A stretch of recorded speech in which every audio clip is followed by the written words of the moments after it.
Hello, everybody, and welcome back to a brand new live stream. Make sure you like the stream down below. Make sure you guys subscribe, hit the bell for notifications, do all of that great stuff because we have another live stream for you guys and we have a lot to talk about. We're first going to talk about some channel updates, which I'll just cover right now because the midterm autopsy documentary has been completed. This is true. It will finally be out tomorrow at 6 p.m. Eastern time on the channel. And I've worked on it for a while. I think it's a very necessary documentary to release, especially at this time, because you have so much blame that has been placed on the midterms, on Trump for the Republican underperformance. Is this true? We're going to dive in. We're going to be 100% objective as well, just giving everybody a perspective on it that they need to see, because there really hasn't been a lot of strong defense for Trump throughout this. But when you look into the numbers, is it really his fault? Is this an indication why we need to just get rid of him like the establishment says, or are they just using it as a vehicle to try to get rid of him, just like they're trying to put a gag order on Donald Trump right now? So we will be talking about that as well. We'll be talking about the gag order. We're also going to be talking about Wisconsin because the state of Wisconsin is at stake, basically, on Tuesday. Not just the Supreme Court, but the state of Wisconsin itself is on the verge because you have a court that is very conservative. It is a bulwark against a lot of the left's agenda in the state, yet that is at risk of flipping. Do we exactly want that to happen? No, we do not. So you got to get out and vote if you live in Wisconsin, because it is a very, very crucial, very important election. And it could be closer than some people expect, because a lot of people said Democrats were going to run away with this for various reasons. And looking into the numbers, Dems may be the narrow favorite as of now, but it's definitely a horse race. It is neck and neck. This is not over. This is far from over. You got to get out and vote for Daniel Kelly and take everybody you know with you if you live in Wisconsin. Hopefully you voted early, because then they don't have to waste resources trying to find you down the stretch. This is also something that is important. We talk about early voting and the importance of early voting and why conservatives and Republicans should be utilizing it the way the Democrats do, because the more you do it, you know what happens? Then they could go search the voters later on. They could spend more time focusing on the turnout operation. You have very high early voting in the WOW counties, but down the stretch, northern Wisconsin, not so much. The driftless, got to send the people there, got to get them out. We'll see what happens this time. It's definitely not been 100% perfect in terms of the turnout operation, but if they win it, we know why. But also 2024 as a whole, Donald Trump is gaining in every single poll ahead of 2024. This is not a drill. This is not a joke. Trump is indeed gaining over DeSantis at a ridiculous amount. If you talk about the pace he's gaining like 10, 15 points a week ever since the indictment news dropped, and they said this would hurt him. They said it was over, career over. It's going to hurt him in a primary. It's going to hurt him in a general. You look at the numbers for the general. Most people don't care about this either way, but it does energize the base, which is never a bad thing. Also, you have Asa Hutchinson, the rhino governor of Arkansas, who had previously voted to veto a bill that would ban men from playing in women's sports because it's a big government bill, and he wouldn't sign it. He wouldn't legislate any sort of morality because my principles. Yeah, he's running for president. I look forward to seeing him get about 1% in Iowa before dropping out. It's absolutely a joke there. Even if he does get 1%, that would be a miracle in and of itself if he gets a single vote in the caucuses, but that's beside the point. We do have a lot to talk about. I think it's important that we dive into this article. Also, if you guys want to send super chats, feel free to do so. I'm sure you guys have a lot of questions for me, and I'm sure I have a lot of answers for you. So like the stream before we get started. I'd like to hit 100 likes before we start the first segment. Make sure you smash that like button. We're only at 84.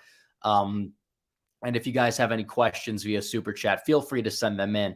So we're going to dive into this because now the judge is allegedly, and this is a claim from the Trump camp, and it seems like a lot of the claims have been made by Trump, and a lot of them have come true. You talk about the arrest or whatever, the arraignment that is supposed to happen early this week. He's going to fly into New York. He's going to surrender. He's possibly going to have a mugshot, which, again, in a way, is an optics boost for Trump. He's going to look badass. He's going to be able to use it as a fundraising ploy. He could use it as a prop. It's going to be a meme that's going to go down in meme history. And he knows that. And he's going to utilize that to his advantage. So it's just a part of the pieces of this puzzle to flip this politicized witch hunt on its head and make it be used as something that can bolster Trump's campaign, that could even bolster Donald Trump's 2024 chances, not just in the primary, but maybe in the general as well. It's all about base turnout.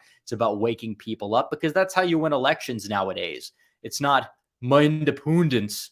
Oh, we got to get out my independence like it's 1996. Oh, we're going to do a tug of war among 30% of the electorate. No, that's not how it works nowadays. It's really not. I mean, the problem is you have a lot of right-leaning supposed independents who sat out the midterms across the Rust Belt, and they made Republicans look bad as a result, and they made Trump look bad as a result, but they turn out for Trump. The term independent, or as we like to say, independent, definitely has shifted its meaning over these years. And it's all about turnout. It's about getting as many ballots into the ballot box as you possibly can by election day. That's all it's about now. And that's where Republicans have failed. That's where they've gone wrong. It's not like, oh, they're losing well, I mean, they are to a degree, not turning out enough voters that may not be aligned with one party or another, but still are conservative, because of the fact that they have absolutely zero idea what the hell they're doing when it comes to messaging. That's what'll trip them up among the so-called independents. But that's beside the point. Let's talk about this gag order. The Manhattan judge to put gag order on Trump, and the team representing Trump reportedly expects the judge will put a gag order on him as the case awaits trial. Which, what could that exactly mean? It could potentially undercut his ability to campaign on the issue of legal corruption during the primary. So this could be a bluff. He could be seeing what they exactly do. If they put a gag order and you have the criminal justice system in New York City putting a gag order on the Republican frontrunner, possibly the next president of the United States, and also the previous president of the United States, that's going to be an interesting thing. How will that exactly play out? How exactly will that make Trump look? We don't even know. But we're about to find out if they exactly take the bait, if they do it, because I don't know how Trump would be able to use that to his advantage. Maybe he wouldn't be able to, but his surrogates would go out there and just hype it up on the campaign trail. And if he breaks the gag order, he could be slapped with a $1,000 fine and as many as 30 days in jail by New York law. Keep in mind, he still can run from jail if he goes to jail. This is actually 100% true. Imagine Trump in jail. Well, what would that look like? You have Trump in jail for something that is so trivial, obviously is a part of an extended factor of a case that is not a case. A kangaroo court, basically, when you look into every single metric of the case. And that's exactly what this is. Don't let anybody fool you into thinking otherwise, because it's not.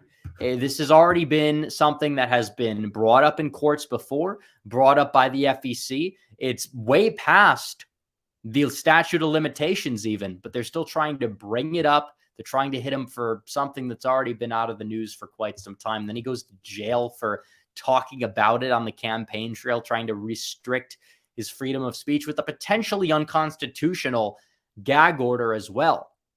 And that's exactly what this is. It is a target of Trump. They want to make sure that he can't go out there and say that the system is skewed against me. They want to make sure that he's not able to talk about that. They want it swept under the rug, potentially because they know, or they realize that, hey, this is not getting rid of him. Maybe this is actually helping him down the stretch somehow. I don't know. But either way, they say it's a possibility. We'll see what transpires. We'll see what happens. But it is being floated. And we will have to see. But even then, in this article, Breitbart kind of has turned on Trump a little bit more lately. I wouldn't say they're fully anti-Trump, but they're not nearly as pro-Trump as they were during his presidency, or as pro-Trump as they were in 2016. Obviously, the network has changed a lot since then. It's kind of gone a little bit downhill since the days of 2016, 2017. We know that, but they say the indictment has catapulted the former president in the 2024 primary polls, putting him well ahead of his closest opponent, or potential opponent, because technically he's not in the race, even though he's rallying in New York City with politicians that have endorsed Democrats over the past 10 years. But that's beside the point. Florida Governor Ron DeSantis, who now has said that we know this, we've covered it before, but now he has said that he is not going to help with the process. He will not assist in the process of extradition. Did not exactly say, fully do everything he could to protect Trump, but he's not assisting in extradition. Doesn't matter, because Trump is giving himself up, because Trump is, I wouldn't say it's 4D chess, but it's definitely 2.5 to 3D chess is exactly what he's doing right now. So that's really it for that. We're going to have to see what transpires. I also want to talk more about the Wisconsin Senate race as well, because we have a lot to cover that we'll be covering on Tuesday, because that's when the election is. It's on April 4th. It's in 2 days. And the Supreme Court elections in Wisconsin, for some reason, are up in April. And there is that election there. We saw the primary. Democrats did very well in the primary, but doing well in the primary does not always translate to doing well in the general election. It all depends on turnout. They could potentially be getting a little bit lazy. And Daniel Kelly has been spending like crazy lately. He has really narrowed that gap. And in early voting, he's not doing too poorly. And this is also something that needs to be looked into, because it really depends on the area. It really does. And you look at this right here. This is the turnout compared to the primary in terms of the early vote. Where are more votes coming in relative to where they were then? Because Republicans didn't do that well in the primary. And you look at early voting, Dems are doing well in Milwaukee County, not doing so well in Milwaukee City, or just early votes in general. Milwaukee County does have a lot of Republican areas, even though they don't really make up the highest percentage of the county. But Milwaukee City, they're not doing so well so far. Madison, Dane County, which is that county, the big one, I think it's like probably one of the biggest by area in southern Wisconsin, right there. Compared to the primary, not so high. But then you see a lot more of the northern areas, which still have low early vote numbers, but they're turning out at higher numbers, comparatively speaking, compared to where they were beforehand. And then you look at the WOW counties in Wisconsin. You look at Racine. Racine has moved vastly to the right in recent years. And even in these special elections, it has. And you look at the WOW counties. Those are the 3 counties here: Waukesha, Washington, and Ozaukee. They call them WOW. And then you have the BOW counties up here: Outagamie, Winnebago, and Brown, etc. But that's a lesser known tidbit. But the WOW counties are where your traditional Republican base is in Wisconsin. Talk radio has thrived there for quite some time. Even before Trump, they were like solidly Republican suburbs in the Rust Belt, even among some of the white working class individuals. And it's actually funny, because ever since Trump rose to prominence, the counties have moved left, except for the one exception of Washington, which has been pretty much stagnant. But Ozaukee's moved to the left a decent amount. Waukesha has, but maybe not so much. But what we do know is that turnout is high there. The problem with this is there needs to be a decent turnout on election day in the Driftless area in northern Wisconsin, more likely than not to overcome whatever early vote lead that Janet Prostacewicz, the liberal activist judge, no jail Janet they call her, has built up. That's pretty much it. And past that point, it's also important to note that a lot of Milwaukee has not voted. What will turnout be on election day in the city of Milwaukee? What will the turnout be on election day in the city of Madison? These things will determine the outcome of the state of Wisconsin. And some people in chat are asking, what is purple and what is green on this map? Green means there is a higher share of the early vote in the counties compared to the initial primary. And you could see it's highest in the WOW counties. It's highest in some of these northern Wisconsin counties that are relatively pro-Trump friendly. And it's low in Milwaukee, Madison, and a lot of other pro-Trump counties. But where the population adds up does tend to be in those WOW counties right here, Waukesha, Washington, and Ozaukee. And we will be watching this on election night because this is going to be something that comes down to the wire. It's possible that Kelly does actually pull this off. I would say that right now, Protasiewicz is the favorite, but it will come down to election day turnout. And there are several takeaways that could be had here. Either way, Republicans do need to do a much better job turning out those rural voters in these off-year special elections. Donald Trump is not going to exist forever. Donald Trump is not going to be at the top of the ticket forever. He's more likely than not going to be at the top of the ticket one more time in his entire lifetimes. But you have a generic, I wouldn't say a bad conservative. You have a staunch conservative judge that's going to hold the court, that's going to hold the court for redistricting purposes, hold the court against some of these election laws that the left is going to try to pass through. And it's going to be 2020 on steroids regarding the early vote system. And obviously Republicans are starting to wake up to that. So is it fully the end of the world there? Maybe not, but it's still not ideal. And we know it's still not ideal. But what I will say is in terms of the state of Wisconsin, we'll see what happens, but it does come down to election day turnout. Early voting is better, but is it too little too late? Is the spending, even though the gap is closing, is it too little too late? Kelly has the momentum, but does he have enough momentum is the real question. I don't know, but we'll have to see. And we will wait and we will be watching the results come in on Tuesday. But tomorrow we have a very important documentary that will be released on the channel. And hopefully you guys are going to be watching that when it does come out at 6 p.m. But if you live in Wisconsin, you got to get out and vote. And it may be easy to be a doomer about this race given the primary. But keep in mind, Daniel Kelly, when he lost in 2020 because the election was on the same day as the Democrat primary for president, he won the initial primary. He actually got above 50%. So do keep that in mind, that he actually performed better than Trump in the WOW counties on the election day where he lost by 11 points or so. So that's also important to pay attention to when election day takes place. So beyond that point, we're also going to be looking a little bit into some of these polls because we talk about Donald Trump, we talk about 2024. We're going to get some super chats in the mix because I'm sure a lot of you guys have a lot to say about 2024, and that's understandable. But ever since you saw the indictment, ever since you saw the initial news break about the potential for an arrest or an indictment or whatever, Donald Trump's stock has been surging in the Republican primary polls significantly. Ron DeSantis is around 20% right now. He hasn't even gotten in the race. And I don't think he should get in the race. I think it would be a big mistake for him to get in the race. He will tarnish his own reputation among some of Trump's base. He will divide the party a lot more than it needs to be divided. You have to clear the field early. That's what you do.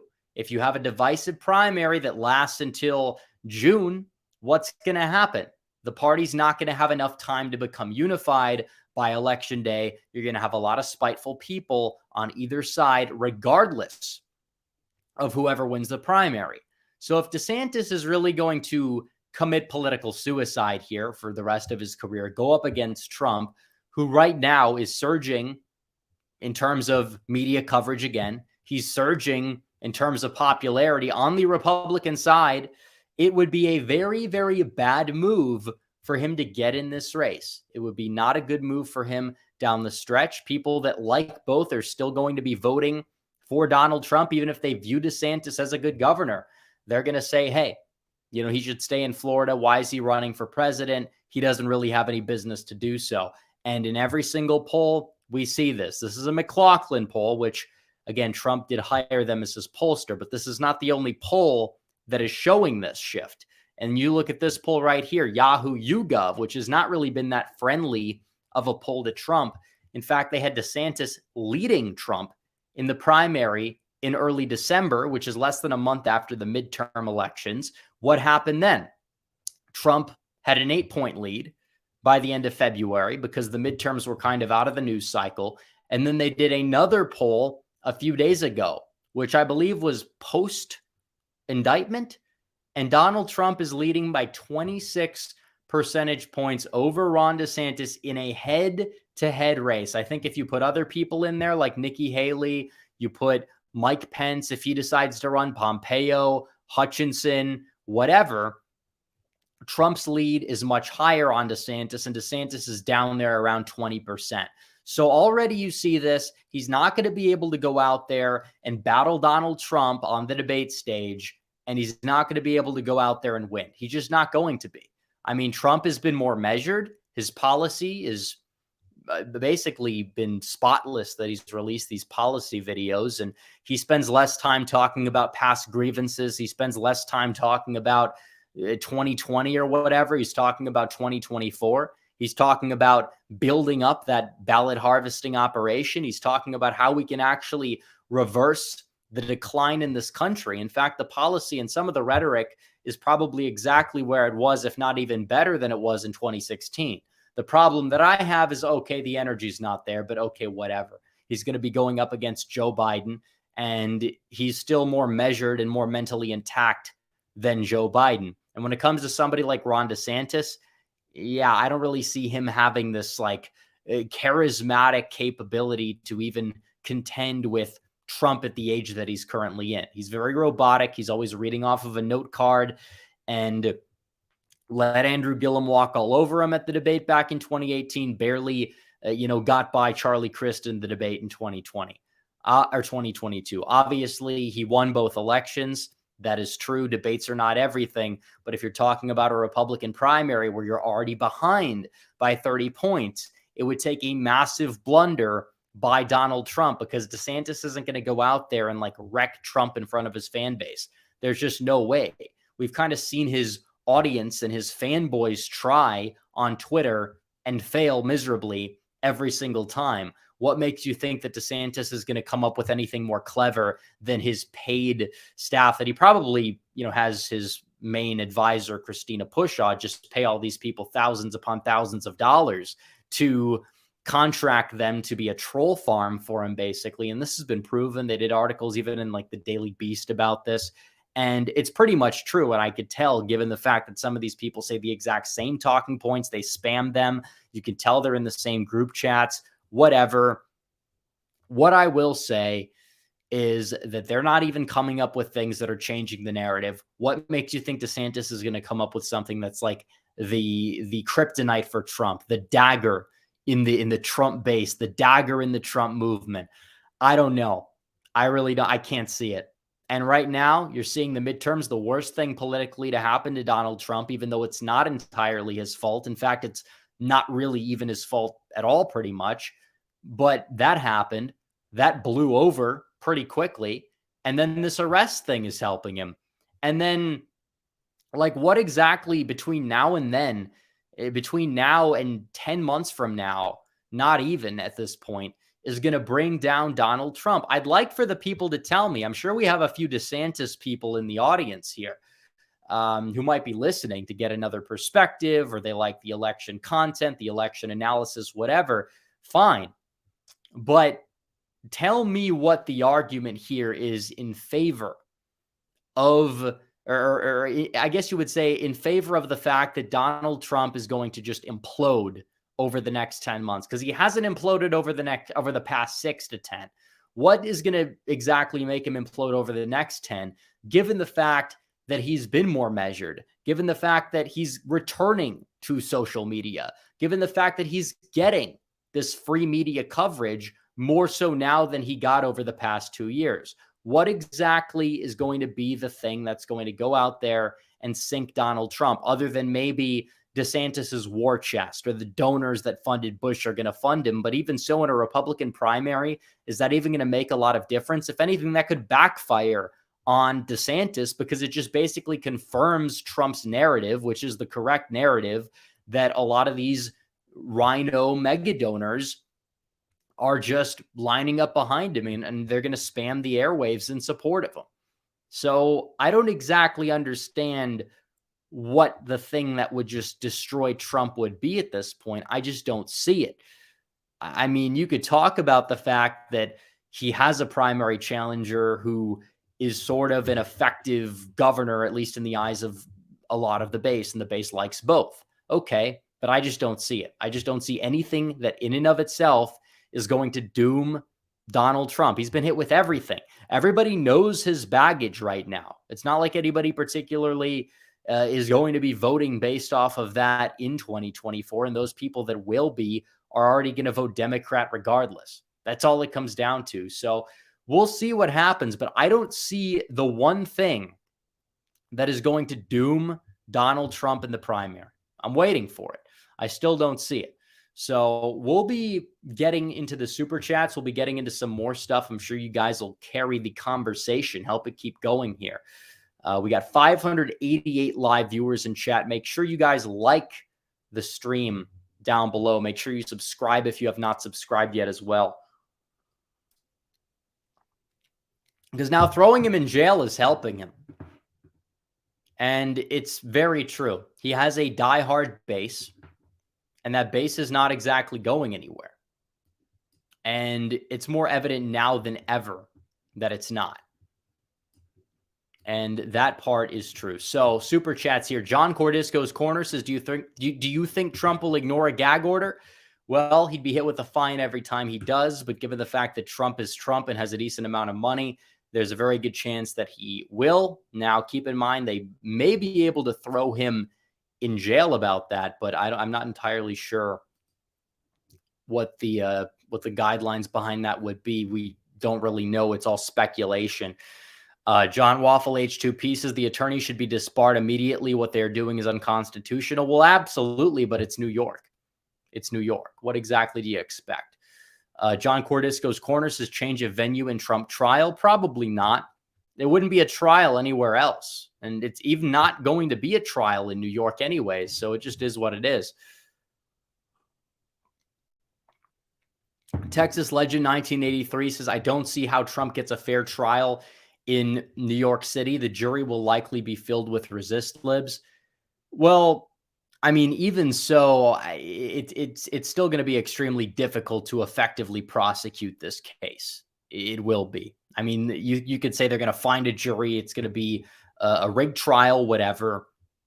I'm not entirely sure that they could still get him on that anyways. I'm not even sure if they want to get him on that either, because it's going to be such an optics disaster for them in the long run if they do. I think they're just trying to undermine his 2024 chances at this point. But even so, the trial is so ridiculous that it just cannot possibly hold up in a court of law.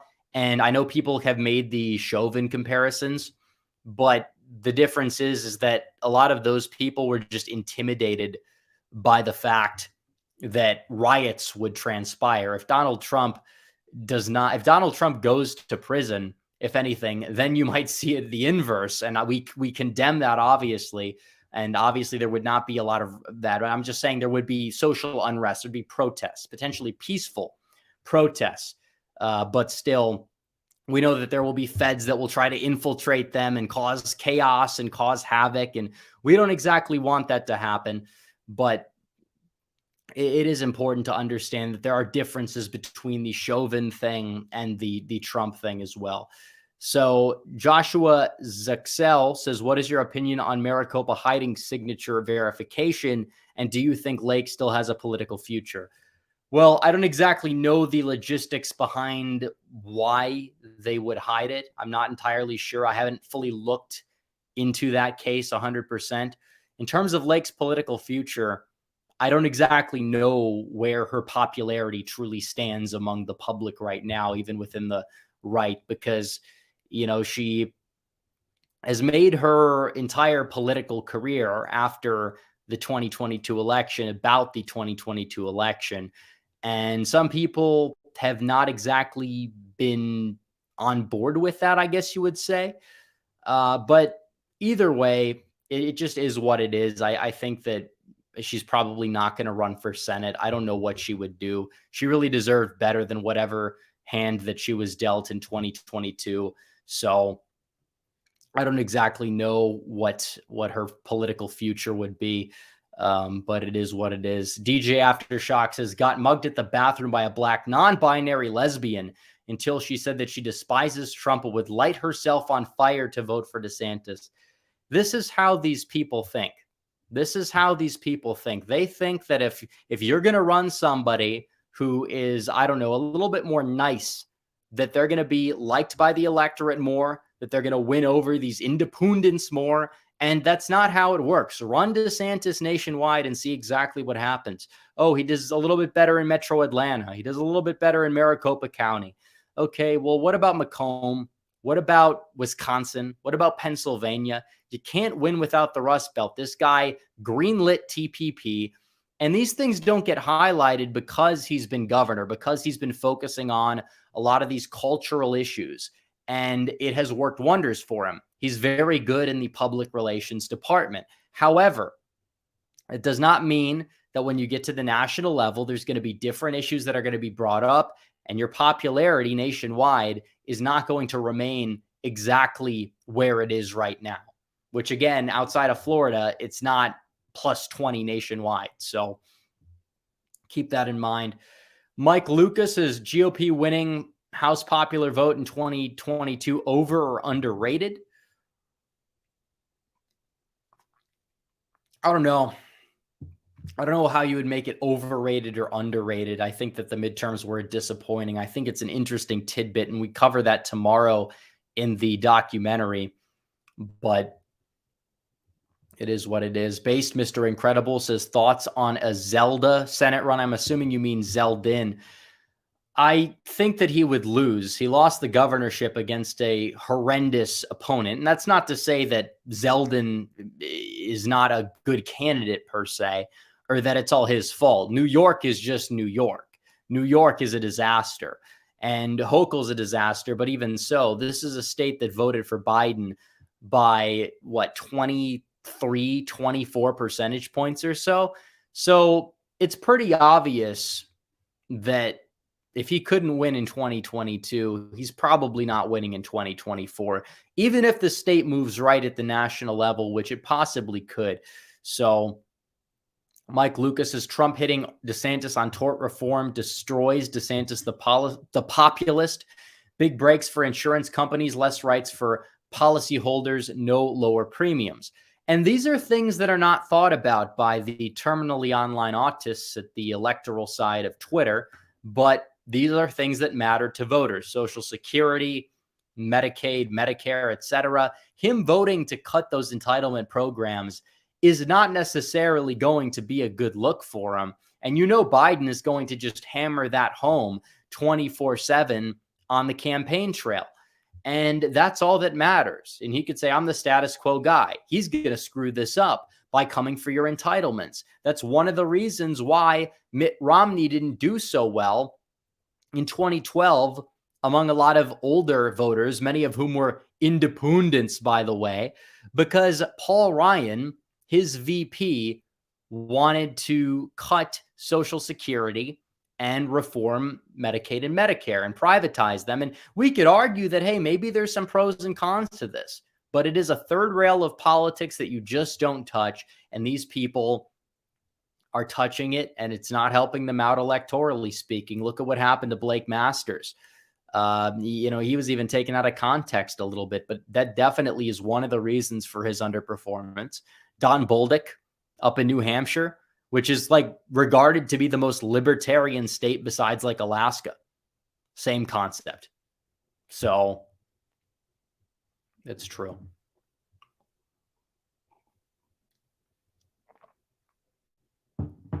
Let's see.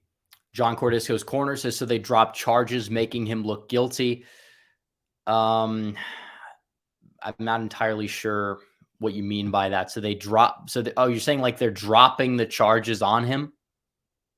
I assume that's what they're going to try to do, but it is what it is. Joshua Zuxel says, could Trump's indictment help him in the general?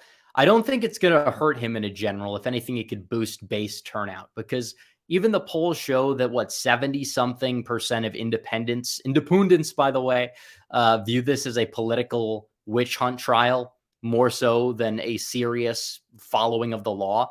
Even like 29% of Democrats agree that it's nonsense. So I'm not entirely sure what it really comes down to. Let's see. Revco says, all I see from this is Trump raising the biggest war chest in history and the Dems taking a huge political L. Too many see it as a desperation play. Yeah, and that war chest he's going to have this time. He had a war chest last time that was spent in Oregon and New Mexico by March by Brad Parscale, who ended up getting arrested for legitimate reasons, by the way, by the time the election was taking place. So, absolutely. And when you look into the details, that money could have gone a long way. That now could be used to establish a ballot harvesting operation. It could be used to establish some way to get an early vote turnout apparatus, to get those voters out in the places that now we know where they are after 2 election cycles. We know what we have to do. So, absolutely. John Cordisco's Corner says DeSantis tribute band. Trump is the real band. I don't even think he's a tribute band, though, at this point. He's his own, like, different type of individual. He's the guy at the state level who got compared to Trump for quite some time. But you look at their records at the national level, they're really not all that similar. DeSantis is like a Tea Party guy that was friendly with the establishment for pretty much his entire career in Congress. Even when he was in the Freedom Caucus, he's probably one of the weaker members of the Freedom Caucus when he was there. Then he becomes governor. He gets things done, a lot of which is, like we've said, it is hyped up because he's very good at public relations. He's very good at it. But beyond that point, it's like, okay, what has he exactly done? Pass an E-Verify bill that only applied to public employers. He passed a bill where you can't talk about gay sex until 4th grade. Why are they talking about it at all? Why is it 4th grade? And you could say it's the legislature's fault. He's pushing for more. I agree with that. That's true. But the bottom line is you look into it and it's like, if he can't even get the supermajority legislature on board, if he's going to go to Washington, what's he going to be doing in Washington, D.C.? Like, we could say Trump is ineffective in Washington, D.C. in certain ways. And it's like, I'll agree with that. But at the bottom line, like, what exactly are you going to be able to get done if you could barely get things done in Florida with a state legislature that is extremely on your side? And then, like, even with the Disney stuff, it's like he can't even like fully stand his ground on that. He's like backing out. It's like, why is he backing out? I don't know. But publicity speaking, he's very good at public relations. He has the entire conservative media apparatus eating out of the palm of his hand. And he's hoping that they, along with the donors, are going to catapult him into the White House. And I don't exactly see that happening at this point with Donald Trump's resurgence right now. I just don't see it.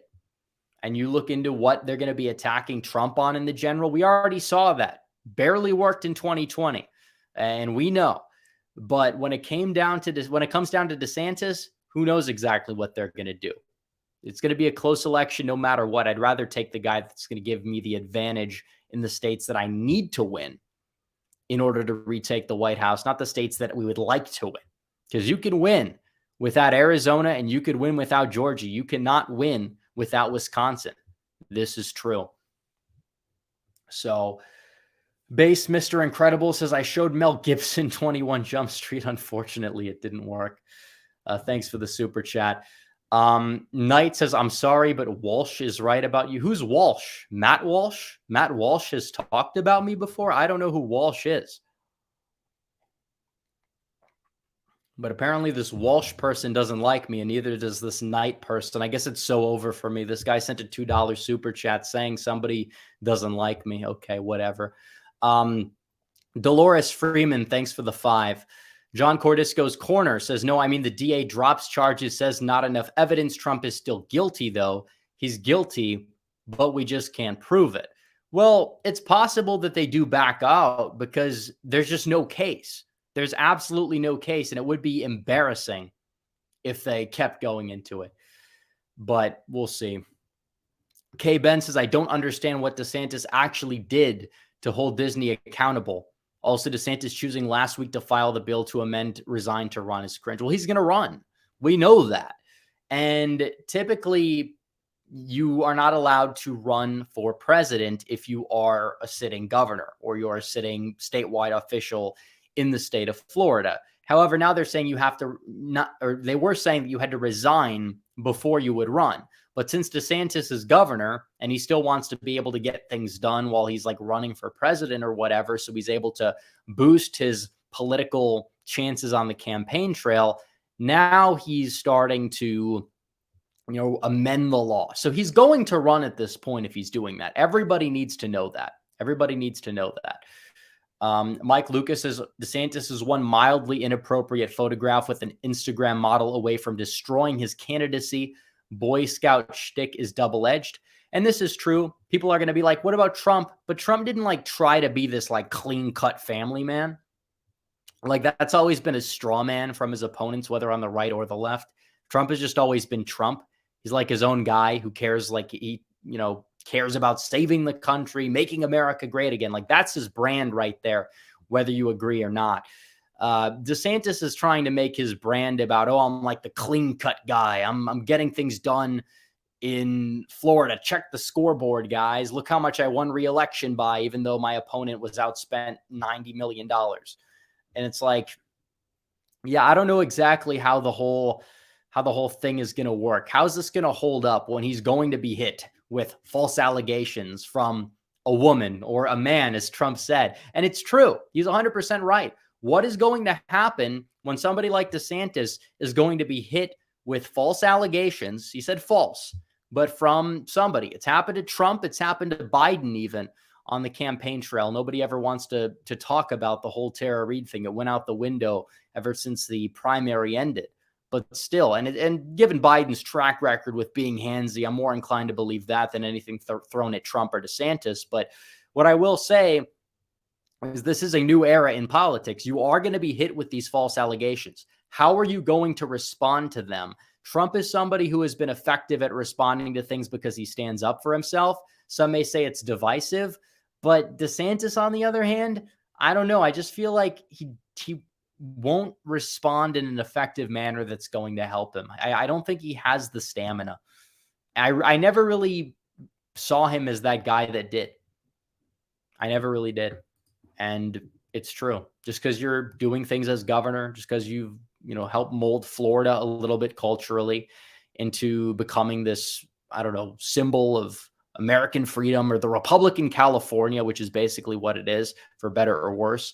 But other than that, I don't really see him as that guy. I don't. Just look at his policy and compare it to Trump's. That's all I'll say, because that's all this comes down to, saving the country. We could talk about the personality cults or whatever. I think the DeSantis supporters are far more cultish, actually, the ones that you look into them, possibly because he's paying them. But either way, I don't know. We'll see.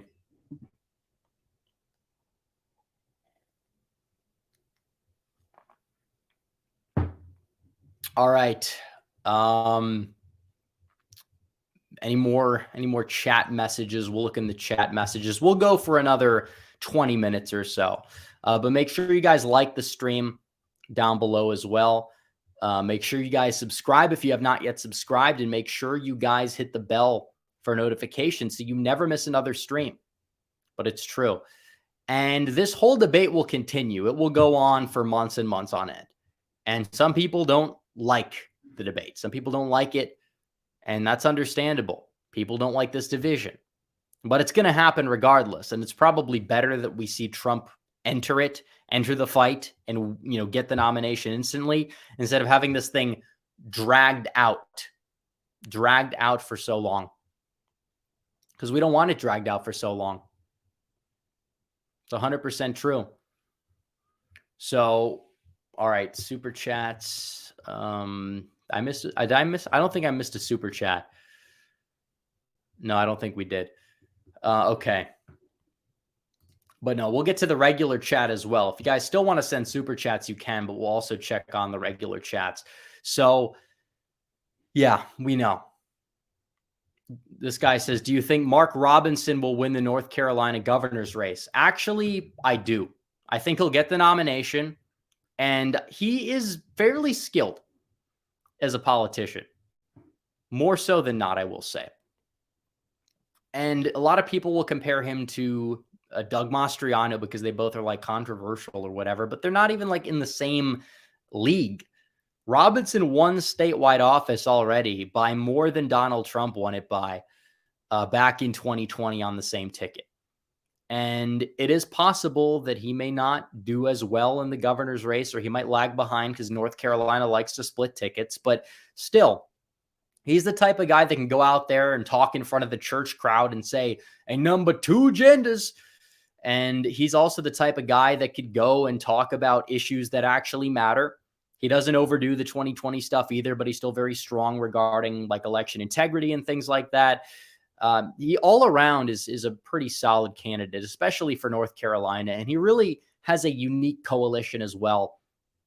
And even though Republicans don't really stand much of a chance expanding their margins with black voters, he kind of outperformed him in some of the counties in like northeastern North Carolina by a decent amount in 2020. And I think that is kind of because he can tap into the black church community a little bit more. He definitely has the optics for it. It's not a significant amount, but he definitely can add voters to the coalition in a way that, I don't know, somebody like Mark Walker, whoever would run, can't. Yeah, it's gonna be an easy primary victory for him. So we might as well get behind him right now, get him to the nomination, and support him down the stretch. And we'll see what happens. And party fatigue may play a role too. You've had 2 terms of a Democrat governor. Mark Robinson might be able to use that to his advantage as well. I mean, Roy Cooper is not like unpopular or anything, but still, party fatigue is definitely something that is real, and it is something that does add up after a certain amount of time. That part is true. Mike Lucas says Huckabee would be a great VP. Dead serious. Are you talking about Mike Huckabee, who's like 80, or are you talking about Sarah Sanders? Because, I mean, those are 2 very, very different people. Polite Rude Guy says Trump 2024. Thank you for the super chat. And this is true. This is 100% true.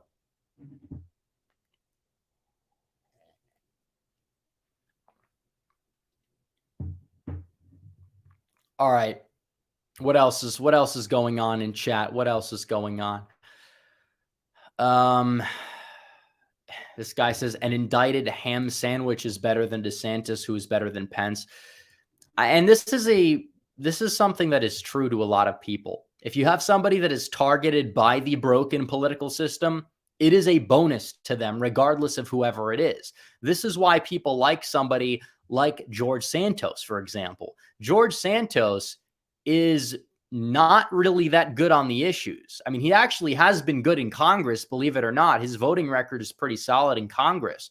But when it comes down to a lot of the issues at play, like on the campaign trail, he's been very wishy-washy his entire career, and he's lied about literally every aspect of his identity. But still, people like the guy, on the right at least, to a certain degree, because of the fact that they still view him as like one of the most honest people in Washington, even though he's lied about a lot of aspects of things that to them just don't matter. And this is true.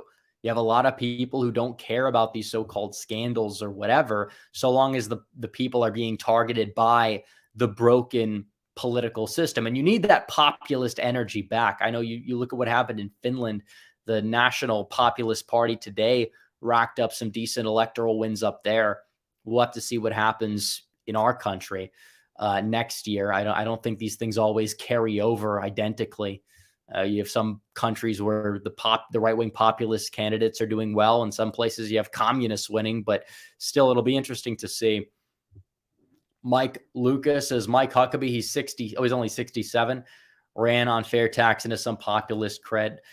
I mean, the guy, he wouldn't be the worst choice compared to some of the options I've seen people throwing around. But I mean, the guy is still pretty old, and Trump is old. You're going to need somebody a little bit younger who's going to have like more appeal. Huckabee's been around for a long time, around for a while. He's kind of still like from the 2000s era of politics. And I don't know if that's going to really resonate with bringing a whole lot of voters aboard.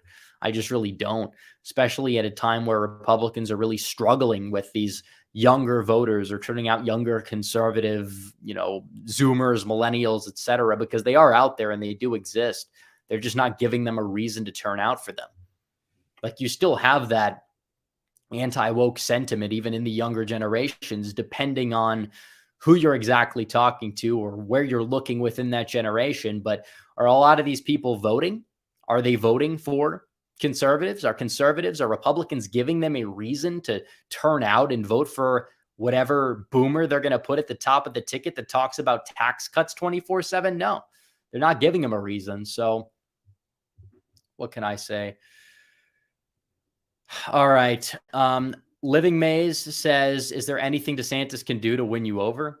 Well, I think that if he actually wanted to be better than Trump, his record would speak for itself. And while his record is good, it's better than most governors. Is it exactly better than Donald Trump's? What is he bringing to the table policy-wise at the national level? How is he going to go out there and target and fix this broken system? How is he going to fix the Rust Belt? What is he bringing to the table? I really haven't exactly heard a lot from him that showcases that he actually cares about the national decline genuinely, more so than like releasing these robotic one-liners. That's my takeaway. Like, what is he bringing to the table? If he wants to win me over Donald Trump, he's going to have to tell the donors to screw themselves. I don't see him doing that because he's been in the political system his entire career. Even if he's done good things as governor, I don't hate Ron DeSantis. In fact, I want him to stay governor of Florida because the alternative is likely going to be not as good. I don't have DeSantis derangement syndrome. However, if you're talking about the national level, I'm not even fully sold on Trump. I don't think Trump is exactly going to go out there and drain the swamp and save the country. But he was a very decent president for 4 years. He's been proven in that regard, and he has showcased signs of acknowledging where he fell short and changing up a little bit, even though people are kind of glossing over that. And if he fixes that, he's going to be a better president. I just view DeSantis as like a more status quo kind of guy who his best case will be Donald Trump's first term, and maybe then like weaker on foreign policy and trade. Like, that's what you'll get out of him. So just look at who his supporters are. That's the main takeaway. Matt Anderson says, any idea who can attend Trump's Mar-a-Lago speech? I don't know. I know some people in like the conservative media industry that have gotten like invites to things like that. I personally haven't received one, but I guess it would be a very exclusive type of thing. Helicopter Kick says, I'm still pushing for Lake or Paul for VP. When Paul wants to look into audit the Fed, sign me up.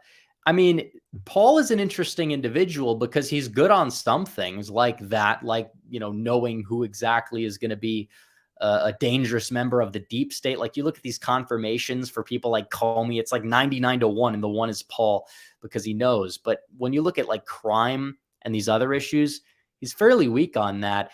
And I don't know if he's really going to add to the ticket outside of like the niche libertarian voter. But even then, a lot of them are going to probably end up voting for the Libertarian Party anyways if they're on the ballot. So I don't really think that moves the needle. Shout out to Byron Marble for 10. Let's see here. Sam Matson with 50. He sent $50, the biggest super chat of the night. Thank you. Says, what would the 2012 map have been with Santorum instead of Romney? That's an interesting question. Honestly, maybe you could have seen Iowa, maybe like Ohio flip Republican, but like not by that much. It also depends on the VP, depends on what his campaign strategy would be. I don't think Santorum would have won, but maybe he could have like done a little bit better in a place like Iowa or Ohio. I don't know what he would have really brought in regards to Florida.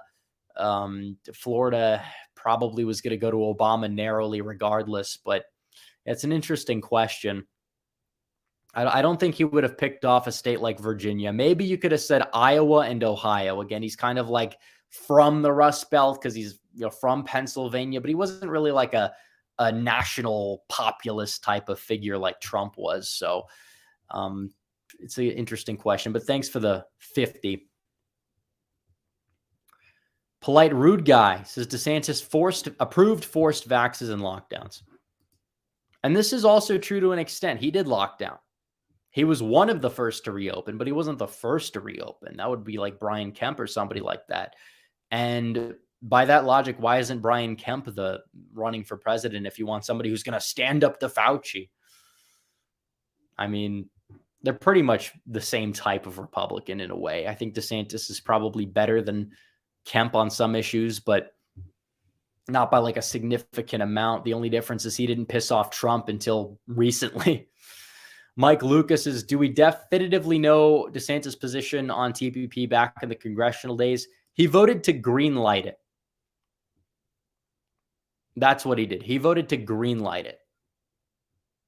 Now, past that point, like, did he actually vote for the bill when it was like passed or whatever? I'd have to pull up that vote, but he definitely expressed some support of it. And even in 2018, while Trump was enacting tariffs on China, which paid off to a certain extent, and the farmers of Iowa actually supported them, contrary to popular belief at the time, DeSantis was counter-signaling that while he was running for governor on Fox News and was like, well, I'm not really for tariffs. I think we need to be tough on China, but I'm not for tariffs or whatever. So even then, while he was running for governor, you saw a divide between him and Trump on trade policy. Vegas Woman 702 says, how many of you in chat vote? I assume a lot of people in chat vote, unless they're not old enough to vote, but I think most people are. Tommy Robinson says, Kerry Lake should be Trump's VP. He needs someone who will get the job done if the deep state redacts him. Well, the thing about that is he's going to need somebody who's going to help him win. I've done a video actually on my website about Lake as VP, and it's a very nuanced take. You guys could sign up for 16 cents a day, $5 a month if you want to watch it, because she won the straw poll. It'd be a double down pick, which may bolster the base, but it would also be risky. It'd be a risky pick, and I think he will tease it. I don't know if he'll actually go for it. I think that's probably going to be his plan.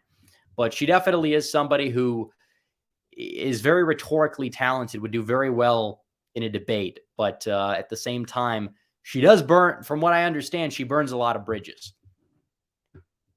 So it really just depends what you're looking for, and it depends on the strategy that Trump is going to go for. But I don't know.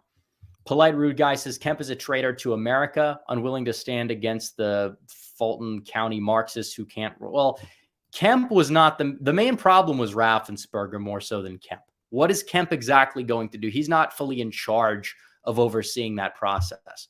That I will say. I'm not going to sit here and run defense for everything Kemp has done.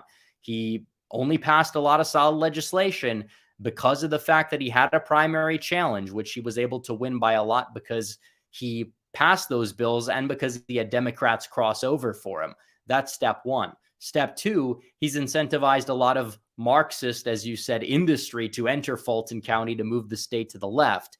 Three, Kemp also, on top of that, has more illegal aliens living in Georgia than Doug Ducey, who is arguably the far worse governor, had living in the state of Arizona, which is a border state right next to Mexico. So you do the numbers, you do the math.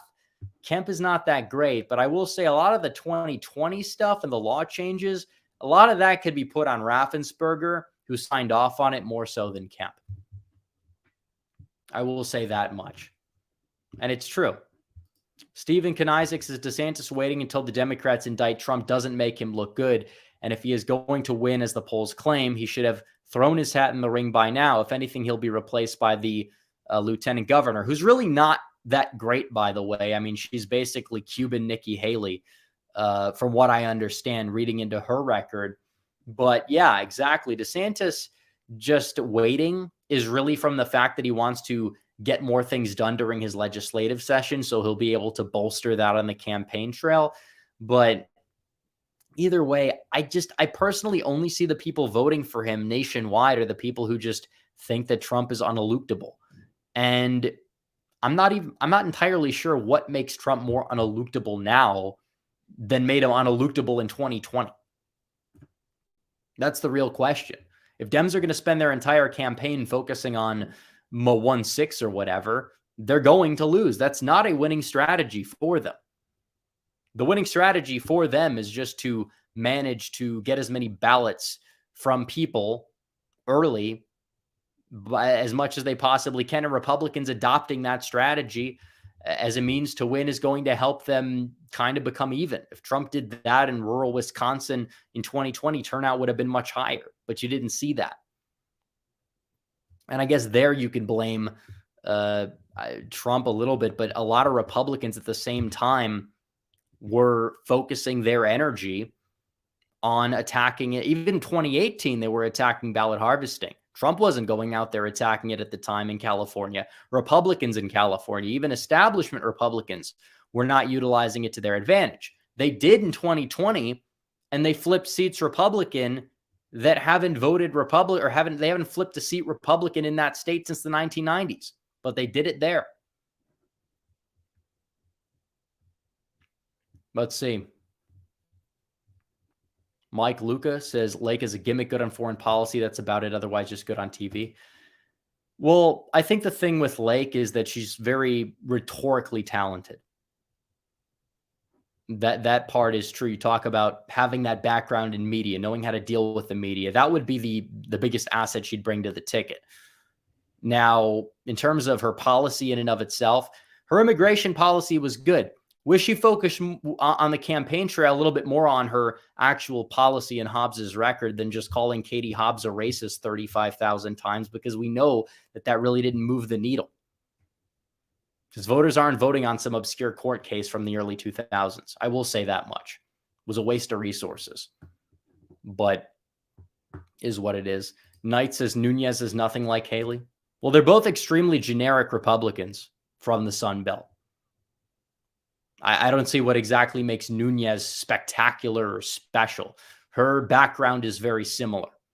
I don't know much about her foreign policy. Definitely that's something that sets Haley apart. But we didn't know much about Haley's foreign policy until she became UN ambassador. So at the same time, I feel like if she has a similar background, putting her at the national level is going to make her very similar to Haley in a way. And hopefully she's learned from DeSantis over the past few years in terms of wielding power at the state level. But even so, that's no guarantee. Polite Rude Guy says from 2016 to 2020, Trump gained 12 million voters. Well, he's going to have to gain more than that. And I think he can, especially if you utilize drop boxes and harvesting to your advantage the way the Dems do. Polite Rude Guy says Democrat governors and leaders went around their state legislatures. That's unconstitutional. Yeah, they did. In many cases, they did. And at the same time, we're going to have to fight back in similar means. We will.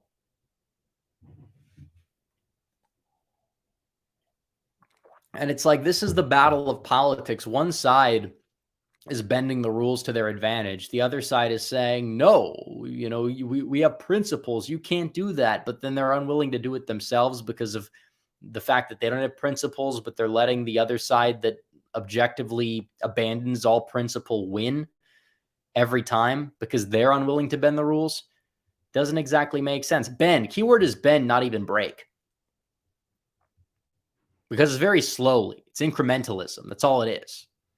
And what does it do every time? Pays off for the other side. Mike Lucas said Haley banned the Confederate flag. Well, she did. And DeSantis has removed Confederate monuments as well for the sake of political correctness. Nobody wants to talk about that. But he has. That was during BLM. What did Trump do? He put an executive order where he said, you damage any historical monument, you're going to be hit with a fine or 10 years in prison or something like that. And that's another reason why I don't fully think DeSantis is all there on the cultural issues either. But you're not allowed to mention this for some reason because people are going to throw a panic attack and call you a Trump cultist because you're telling the truth about a certain politician's record, even though you may give that politician a lot of praise sometimes for the good things he does, which I do for DeSantis. And I give Trump a lot of criticism for things that he does that I'm not fully down with, as do a lot of Trump supporters, actually. But no, if you just understand nuance just a little bit, you're the problem, according to these people. Byron Marble says, I was outside registering disenfranchised voters paying too much for gas in rural Wisconsin today for Dan Kelly. Well, that's good.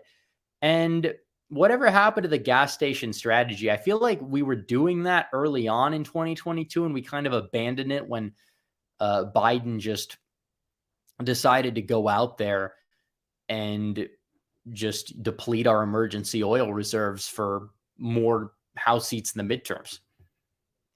Benson X says, if he keeps up his performance, how do you feel about JD Vance as a presidential contender in the future? I'd be down. 2028, I think Vance is my pick right now. Vance would be the presidential headliner.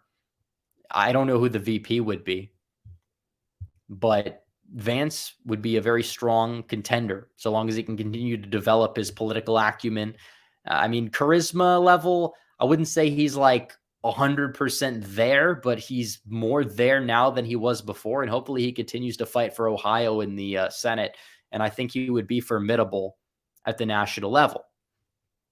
And his performance, when you delve into spending in the midterms, when you delve into how the generic ballot in the state moved to the left, when you delve into pretty much everything, and the fact that Tim Ryan was the best candidate the Dems could find, not named Sherrod Brown for that Senate seat, somebody who was virtually created in a lab, J.D. Vance performed pretty well in the midterms. He did. So hopefully he builds on that and decides to run for political office at some point in the future, higher office, that is.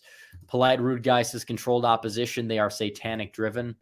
I assume you're referring to the neocons, and this is true with a lot of these neocons. They are not on the side of the truth, and they have abandoned pretty much any loyalty that they have to the American people, to their constituents, in favor of the left, which is in many ways, as you put it, satanic on social policy in virtually every such way. But you're not allowed to talk about that, or you're going to be called like a crazy person or whatever. But it's true. Prove how it's not. Olivia Williams says, Hawley is populist ink to me. Also, Mar-a-Lago didn't seem to impact the midterms like I thought it would. So I see this as a wash for a general. I mean, I see it as a wash to a degree other than like a base bolster, but it's also important to note that Donald Trump was not on the ticket, and it was also far out of the news cycle. If Democrats are going to keep propping this up against him between now and then, yeah, I definitely see it as something that could bolster his base. Olivia Williams says, also, what is fair game for DeSantis to attack Trump on? Interesting. I mean, like an issue where he's genuinely better, he's going to try with the lockdown stuff, because one could say Trump was outflanked on that or whatever. But other than that, I don't exactly know what upper hand he has. I think that he'll utilize the lockdown talking points and the jab talking points, even though DeSantis still promoted them and bragged about promoting them 1,600 times in public appearances, which is probably more times than Trump has even mentioned the word in his life. But other than that, I don't know. But even that's like a little disingenuous. I don't know where he has the upper hand, especially now because Trump is starting to talk about like the cultural issues, like banning gender transitions for minors.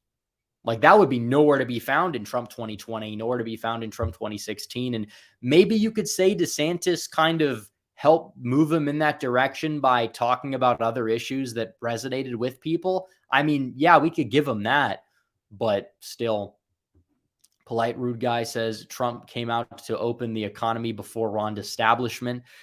Well, he pushed for it. He pushed for it, but Trump's record on COVID is more mixed than either side of this Trump DeSantis debate would like to have you have, because he was pushing for states to reopen, then he was attacking states to reopen, whatever. But I don't know. DeSantis does have a more murky record on COVID than a lot of his like diehard supporters would really like to admit as well. So like he wouldn't let people leave Florida, set up checkpoints at the Florida border. Like, Yeah, and there's a lot of factors that play there too. There's a lot of things that are coming out. He had his own like Fauci that he listened to in Florida, his own advisors down there as well. He didn't exactly fully stand up to them the way that like he claimed that Trump needed to fire Fauci. It's like if Trump did that, he could have lost like North Carolina and Texas, depending on the political climate, because say what you will, lockdowns were like polling at 70, 80% in some places at the initial start of the pandemic. And of course that decreased over time and it went down to like 60, but that's still pretty high. That's still pretty high. But they don't want to look into that. They don't want to understand the fact that there's a method to this sort of thing. And obviously, he should have pushed back against it more. Maybe he could have changed the public consensus surrounding that, but there was only so much politically that you could do. Even when DeSantis like reopened in like August or whatever, or sometime during the summer, like his approval rating went down in the low 40s, even the 30s, and people were saying that DeSantis was going to lose re-election at the time. Like that, especially like if you did have a midterm under a Trump presidency, whatever. But nobody wants to talk about that for some reason. Nobody wants to mention that. Nobody wants to bring that up. It's only, oh, Blumph bad, Blumph bad, Blumph did this.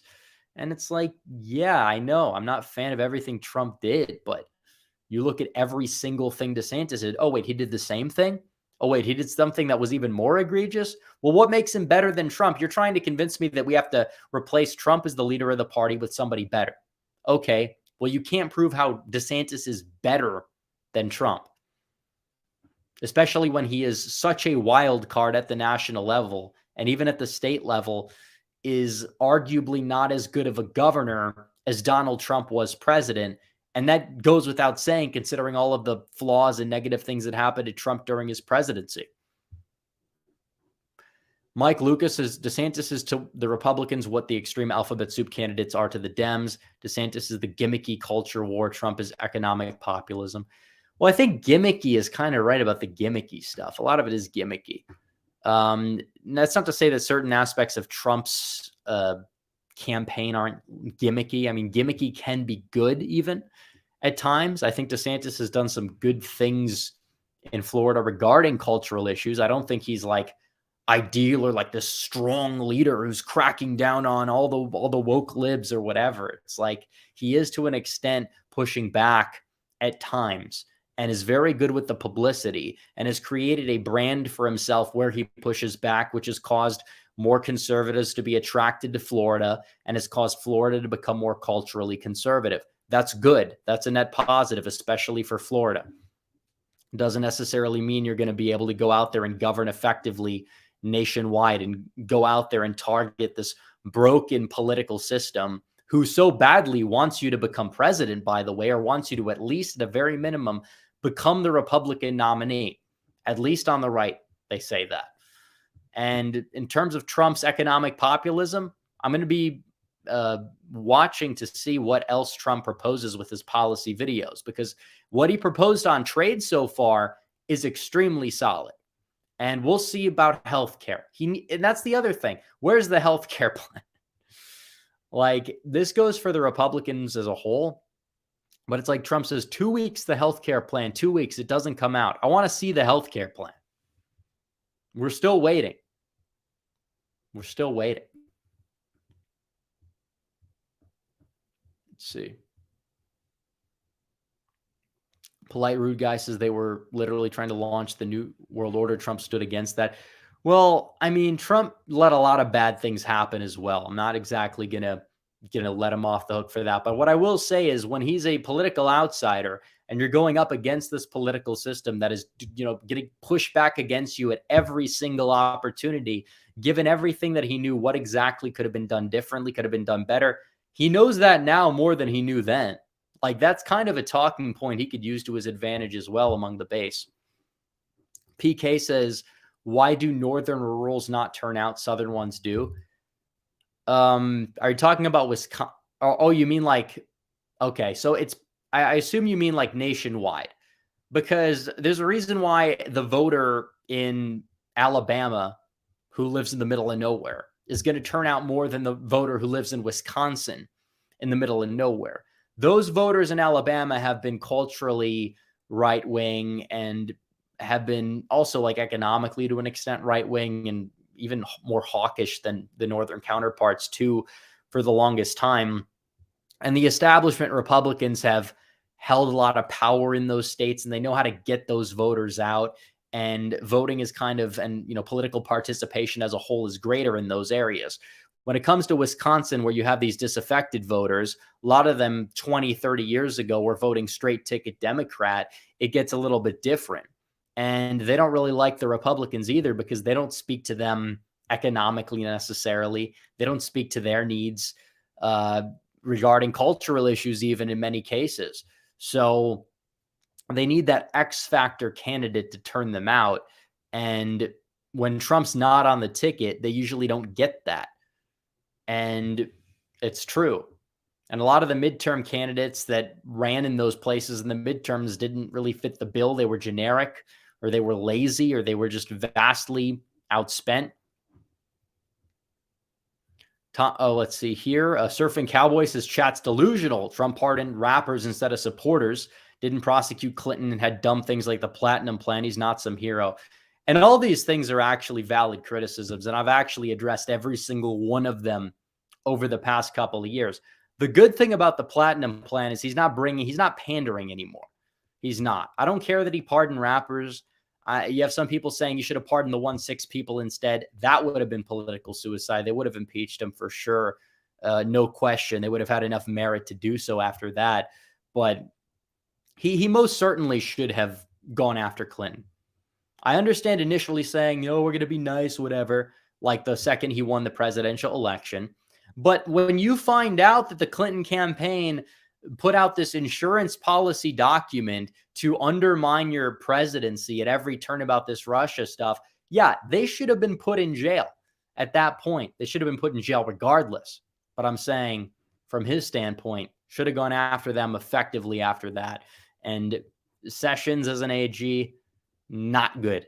Sessions in the Senate, pretty decent, especially on immigration. But as AG, he was awful. And then he replaces him with somebody arguably more establishment, which was a disaster. But now it's a little bit different now because now we know who the enemies are. So we'll see.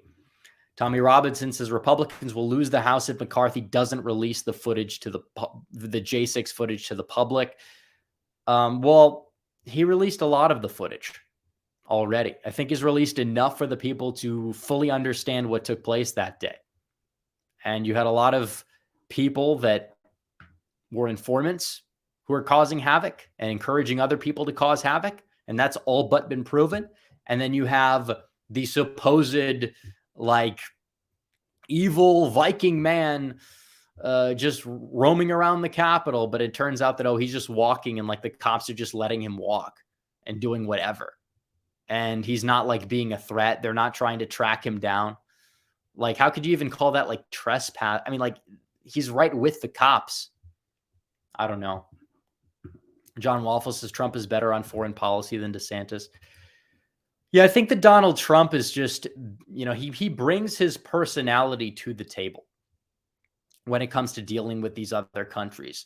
And I think that kind of makes him unique. You have people that'll say there's no Trumpism without Trump, and that is true because he just is that guy who goes up there. He's a deal maker. He commands respect. He negotiated himself to get these countries to pay more into NATO during his presidency, etc.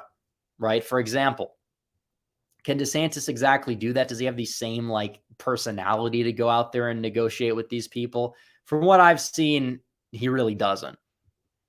So even though I agree, one of his Ukraine statements on when he was responding to Tucker was overall decent. He said the right thing.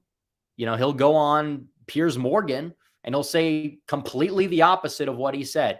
He'll do a total 180 and he'll talk about how evil Russia is and how Putin is this authoritarian gas station attendant. But then when he's talking to Tucker, he's like, we don't need to push Russia into the hands of China, which is the right thing to say, by the way. But it's what side are you really on here? That's my question. So yeah, Trump is better on foreign policy as well. Polite Rude Guy says, I'm not for 50, by the way. Thanks for another 50.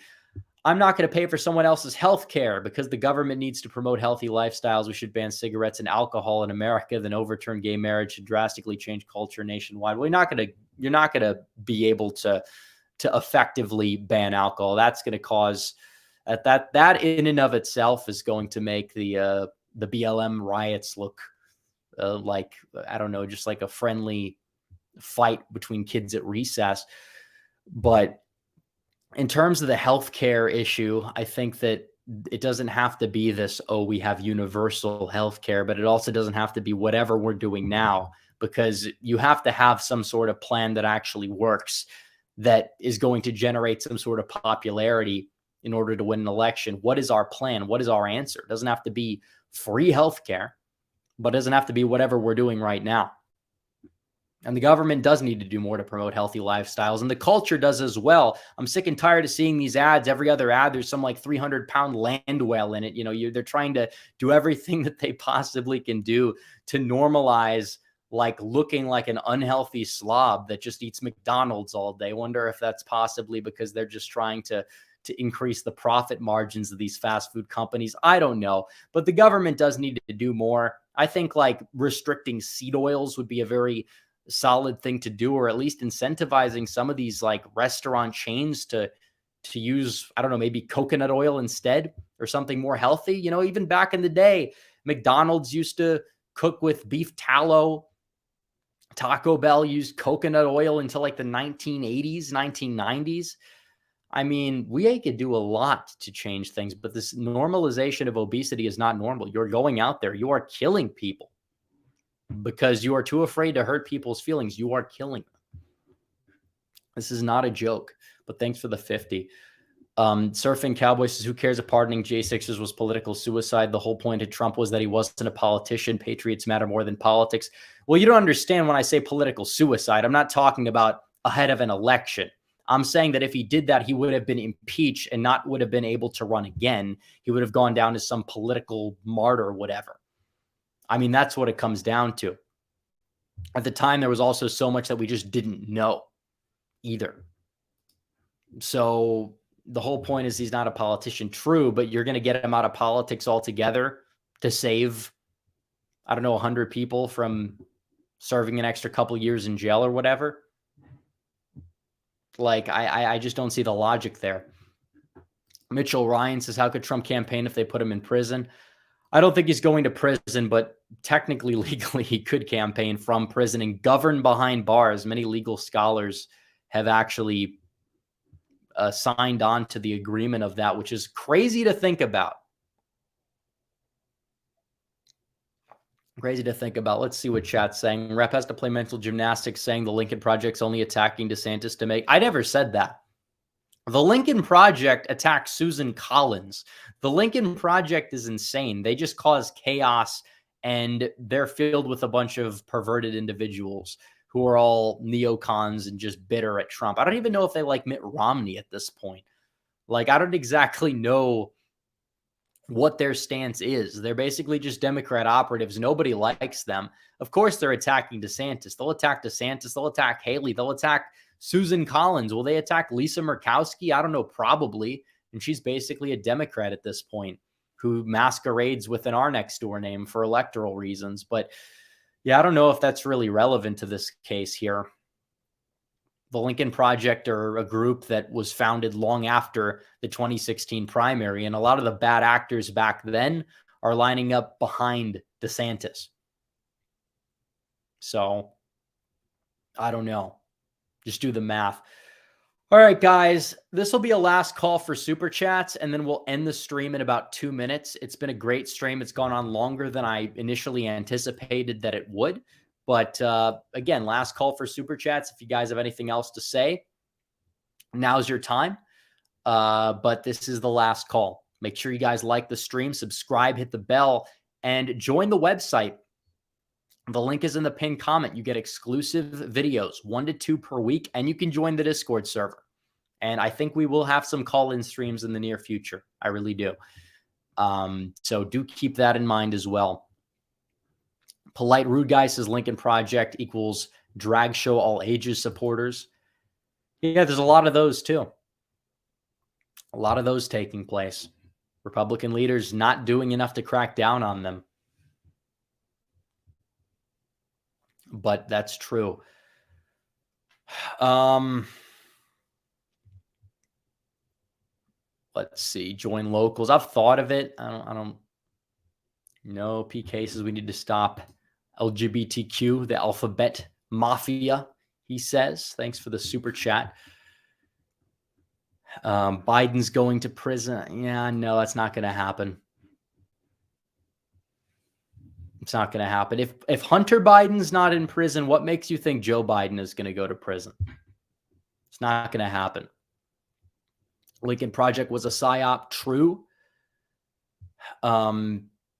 Trump's trade policy is identical to Lincoln's. Well, America has a history, like up until the 1900s, of being extremely protectionist and having low taxes across the board, and it worked well. Now, the economy is different. The global economy is different now. These things are true, but still, return a little bit more to tradition. Probably see greater returns overall. But, all right, one more sip of water. I think we're going to be ending the stream here. But make sure you guys like the stream before you go. Subscribe, hit the bell, etc. I will see you guys on Tuesday. We'll do a stream then. And tomorrow, the documentary drops. So make sure you guys watch it. As always, guys, thanks for watching. Red Eagle, out.